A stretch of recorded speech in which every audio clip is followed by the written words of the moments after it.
Now, as you know, I read a lot, and a lot of the stuff I read is science and metaphysical, not too much of the spiritual. I used to read a lot of religion, but I've grown beyond that, and religion no longer satisfies my thirst for knowledge.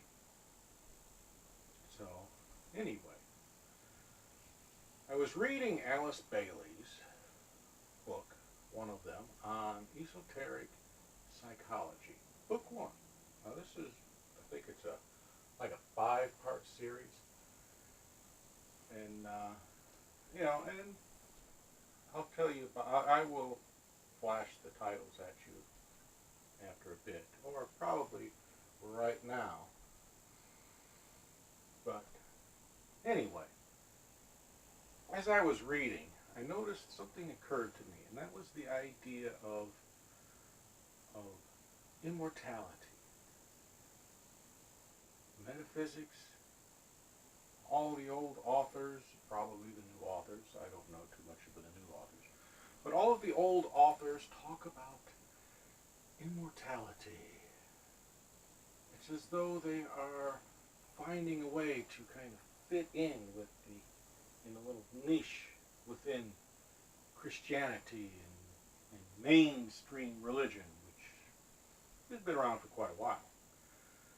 But the theme seems to be that immortality appears to be an intense desire of humanity. But the question is, what form of immortality is everybody looking for? Do they want to live forever, become the wise old sage, or do they want to live like a spirit, a ghostly image that seeks to be recognized by those in the living, or something else? I don't know. But the question is, why do people seek immortality? Is it to live long, or to live forever, or is it something else? I mean, if you think about it, if you're sitting near a window right now, watching this or listening to this, or however reading this, however you are partaking the material, just take a moment and gaze outside the window. Gaze outside the window and look at nature. Everything in nature appears to have a beginning, a middle, and an end. Notice I said appears, because, if it's long life that we are seeking, longevity, to be like what is it, the tortoises who live for 100 years or so.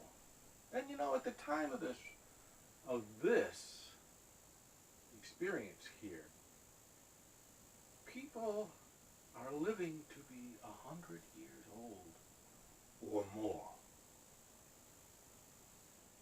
Now imagine that, 100 years or more. Imagine what you could witness. But is it about witnesses? Or witnessing? Is it about witnessing? Or is it about something else? Because as our technology expands and improves, our life expectancy increases as well. It's not unheard of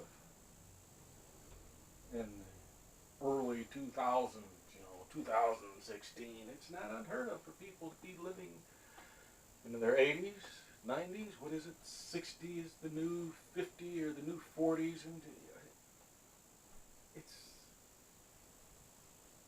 it's not unheard of to live very long. And as our technology expands, and if we ever get the chance to use it, us common people who don't have so much to trade with, so to speak, you know, we could live to 100. But think about what that means. I mean, for one, it means that life insurance becomes worthless. Totally worthless. Did you know that your typical life insurance policy expires at 100 years? And no one else will give you a policy. So if you plan on living to be 100, you better have a nest egg there to cover your burial expenses, because you can't rely on the insurance. The insurance is no good. But that's not what this is about. It's about, how do you live to be 100? How do you extend your longevity, your lifespan? What does that mean?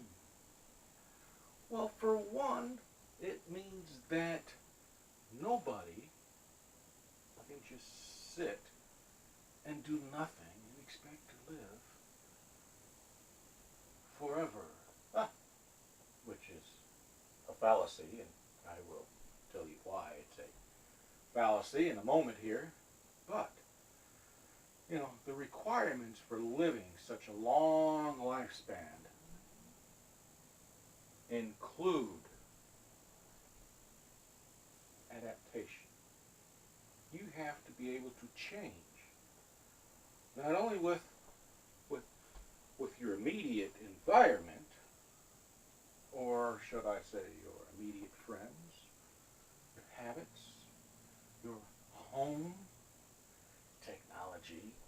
You have to adapt to everything. You have to be flexible.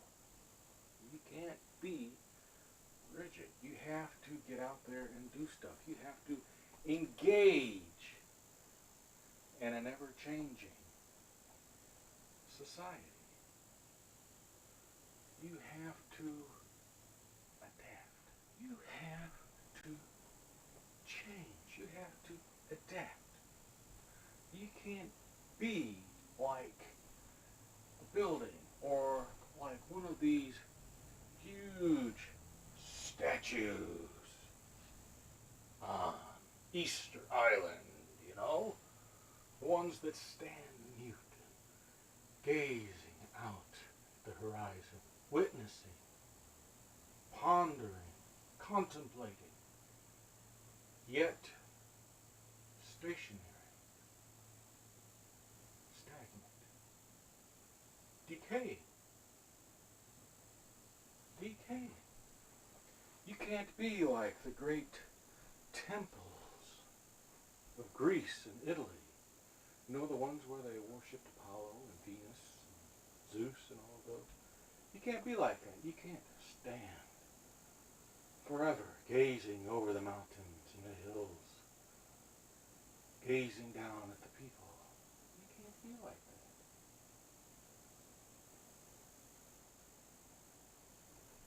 You can't be like the great pyramids in Egypt and the Sphinx, squatting on the dunes, watching as the river Nile dries up and becomes a sparse landscape.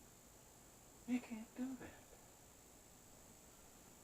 Because you know what? The one thing that all of these things have in common?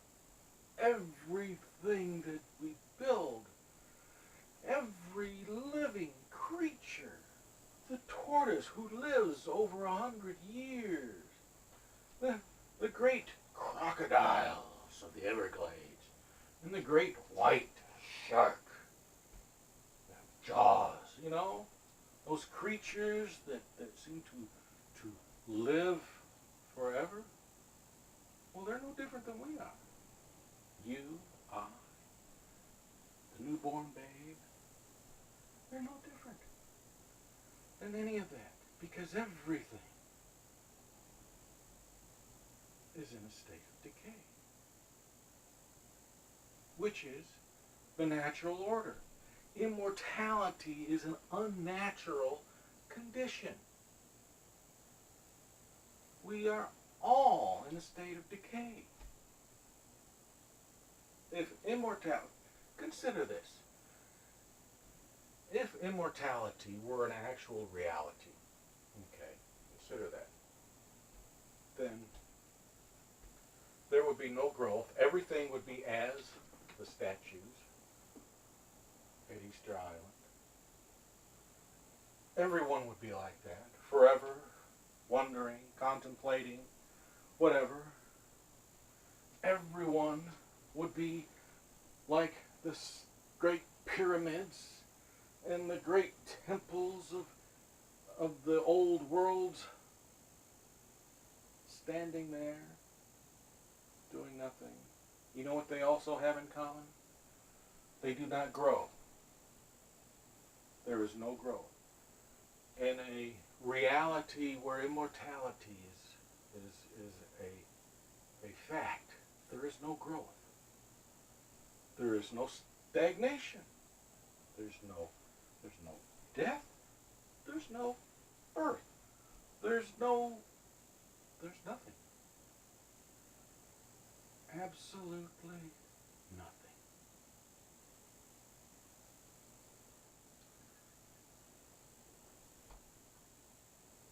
The process of death, what we call death, provides the building blocks of tomorrow. Rudolf Steiner wrote this in his occult science. He wrote that nature created death in order to perpetuate life. He wrote that nature created death to perpetuate life because it is from death. It is from the dying. It is from those who've been buried. It is from them that we are here today. It is because of them that we are here today. If this cycle were interrupted, imagine, right now, the cycle is interrupted. Immortality is now, wait a second. The idea has been done. You want to see a perfect example? Torchwood. TV is a wonderful format because from it we get examples of what life can be like. And in their example, a life with immortality is a life of, it's a life of emptiness. Now, I'm not saying that death gives us purpose. But what I am saying is death presents something. Consider this little idea here. Okay? Now, we are beings of energy. Whether we are spirit, whether we are physical, spirit, or anything else. We are creatures of energy. All right. The monitor that you are viewing this on is energy. The keyboard that you enter search queries with, it's a form of energy. Everything is energy.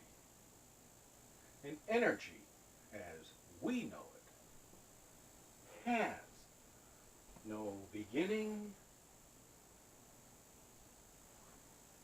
no end. Energy simply is. To our understanding, energy simply disperses or separates and recombines. It's like adding grilling seasoning to your hamburger. Hamburger's energy, the seasoning is energy. You take the two, you mix them up and everything, and now you've got another type of energy.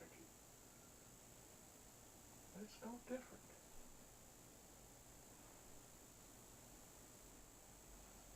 Perhaps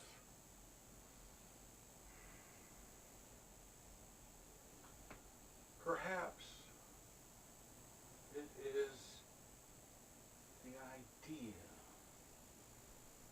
of death,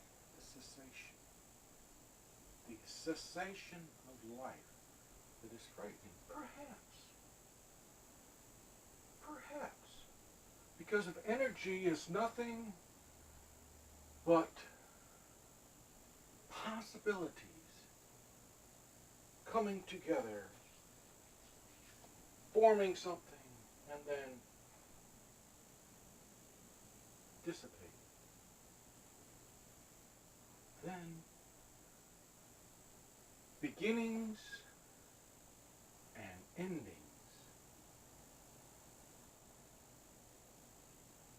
is what energy simply exists, and it's nothing but beginnings and endings and recombinations, dissipation, transformation, and reshaping.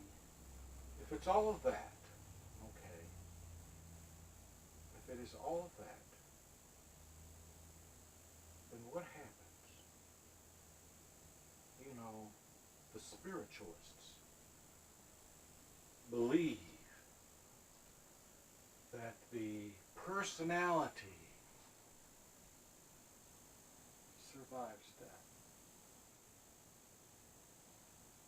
Meaning that my personality continues on as this body just simply disappears.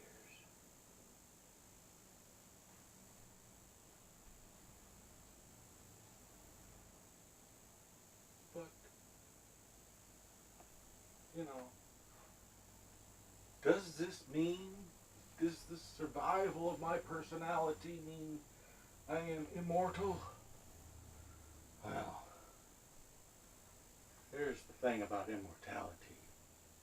If it exists, nobody remembers. There are different theories here and there about the personality and its survival of death. Some are of the opinion that the personality hangs about until another body is formed.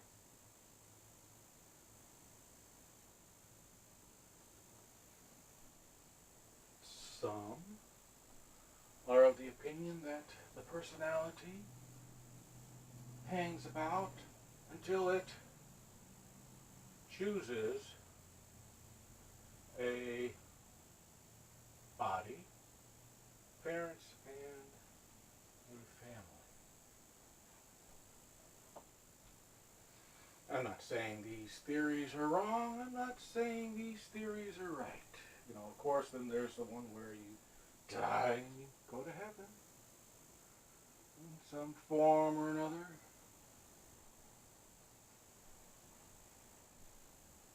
And since I am espousing thoughts and ideas and listening to myself talk, perhaps giving you a minuscule amount of information there, my thoughts are that when we are born, we use up a large amount of energy. There are sparks of energy, like fireworks, that fly out from us. And then we have our life. And then we get that burn energy, and we're no longer here.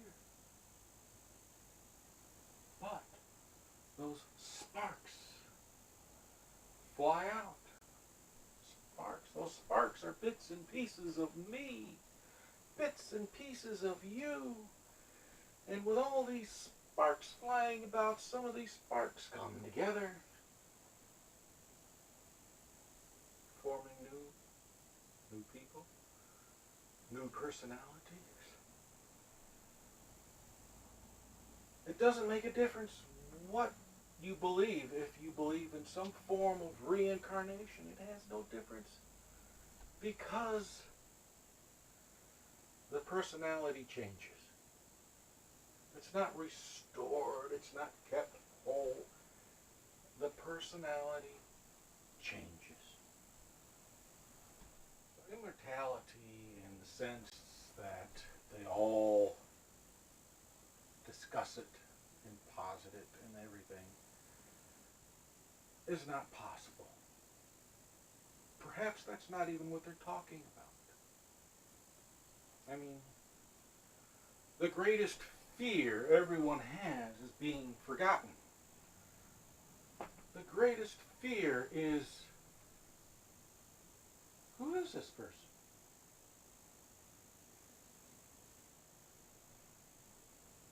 Or perhaps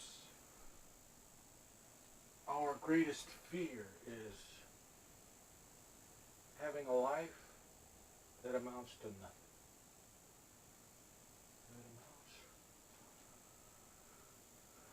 To nothing.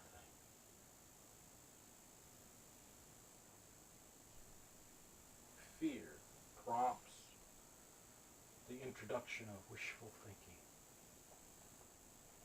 such as becoming immortal, such as the belief that I will never die. I will always exist. There's a part of me that shall always go on. Whether you say it's through my children, because of after about the 5th or 6th or 7th generation, what was you is very small. Very small. The pursuit of immortality it's in vain. It's a falsehood. It's like the idea that all things come to an end, and all things do not come to an end. They just become something else.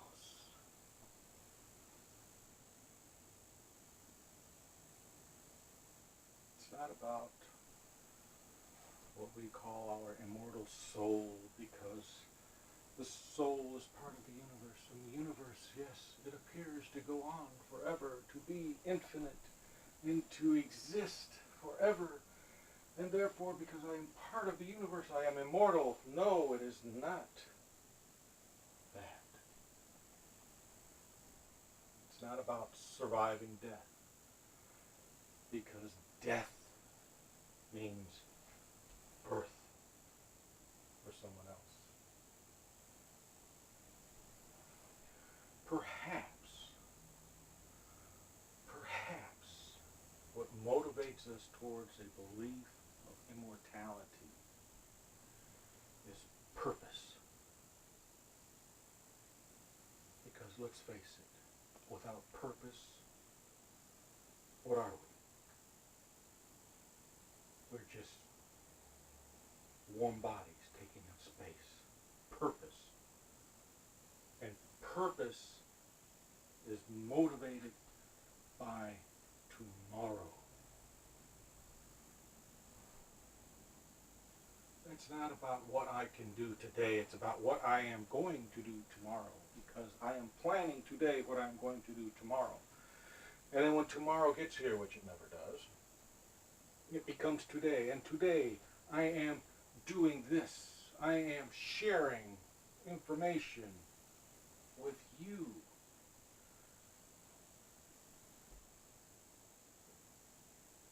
And I don't know, the information may last a long time. It may just go to this video and that's it.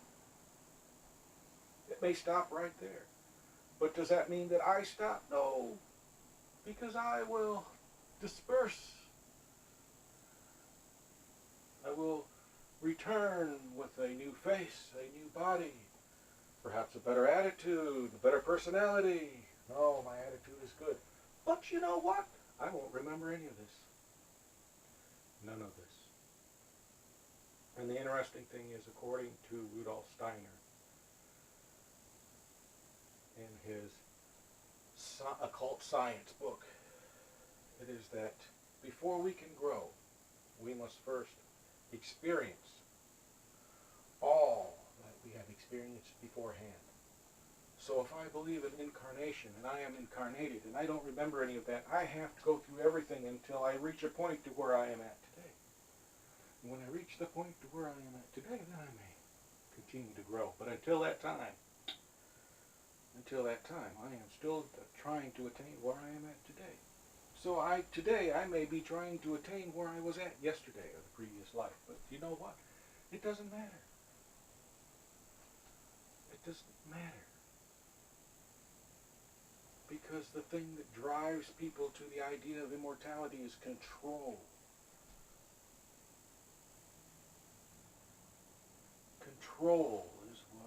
Losing control is what many of us are afraid of.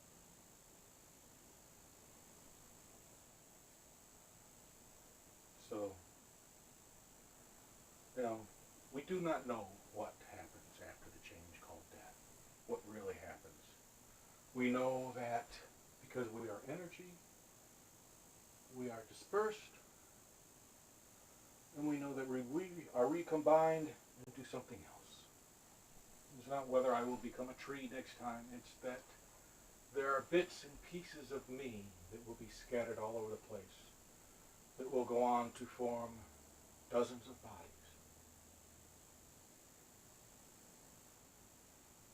And somewhere in there are bits and pieces of memory. Because within the tiniest portion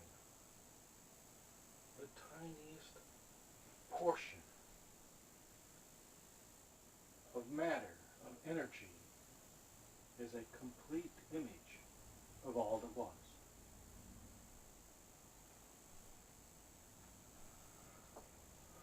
Thank you for allowing me to share. I don't know if this was helpful. I hope it was. Please check back at my website for more information, other information dealing with metaphysical, self-esteem, personal growth, everything that deals with becoming the best you can be. After all, athletes have coaches. Why can't us common people, regular people too? Thank you very much.